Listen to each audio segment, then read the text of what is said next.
প্রিয় বন্ধুরা, অনেক দিন পর ভিডিও আসলাম। তোমরা সবাই কেমন আছো? আশা করব সবাই সুস্থ রয়েছো, ভালো রয়েছো। তো অনেক দিন পর মাঠে আসলাম।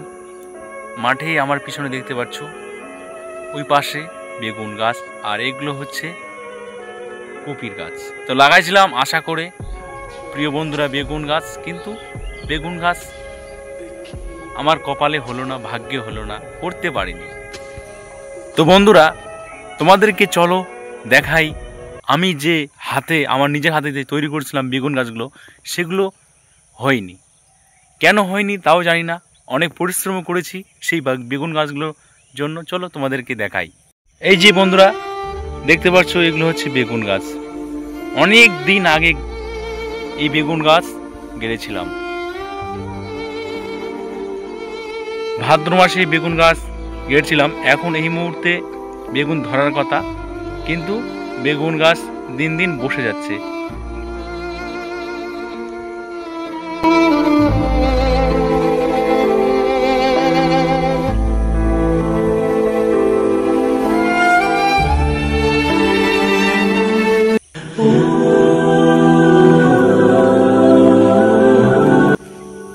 বেগুনের ফুলগুলো নষ্ট হয়ে যাচ্ছে বন্ধুরা, জানি না। অনেক বিষ স্প্রে করেছি, তবু করতে পারি না।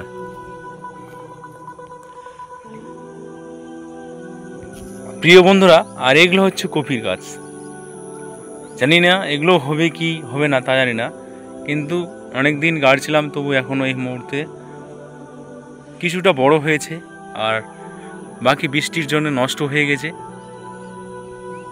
জানি না ভাগ্যে কি আছে। অনেক এই বেগুনে অনেক পরিশ্রম, ওই বেগুনে আমি অনেক পরিশ্রম করেছি, হয়নি। কপি তো পরিশ্রম আছে, জানি না পাবো কি পাবো না। প্রিয় বন্ধুরা, এই জীবনের প্রথমবার আমি সবজি আবাদ করলাম। হ্যাঁ, এত কষ্ট করে কৃষকরা অনেক পরিশ্রম করে সবজি, ধান, ফসল, বিভিন্ন রকম ফসল আবাদ করে, কিন্তু শেষমেশ দাম পায় না বা নষ্ট হয়ে যায় আবহাওয়ার কারণে। ঠিক সেরকমই আমি জীবনের প্রথমবার এই সবজি আবাদ শুরু করলাম, কিন্তু শুরুতেই অনেক আমার লোকসান হয়ে গেল। দেখি এই যে কপির গাছগুলো কি হয়, কতটুকু দাম পাবো তাও জানি না, কিন্তু আশা করব এই কপির গাছগুলো যেরকম একটা বাচ্চা মানুষ করতে পরিশ্রম হয়, ঠিক সেই রকমই এই ফসল আবাদ করতে আমাদের কষ্ট হয়। তো বন্ধুরা, ভিডিওটি কেমন লাগলো অবশ্যই ছোট্ট করে একটা ভিডিও তোমাদের তুলে ধরলাম এই সবুজ ও কৃষক ভরা মাঠে, আমাদের গ্রাম বাংলার জীবন ভরা মাঠে।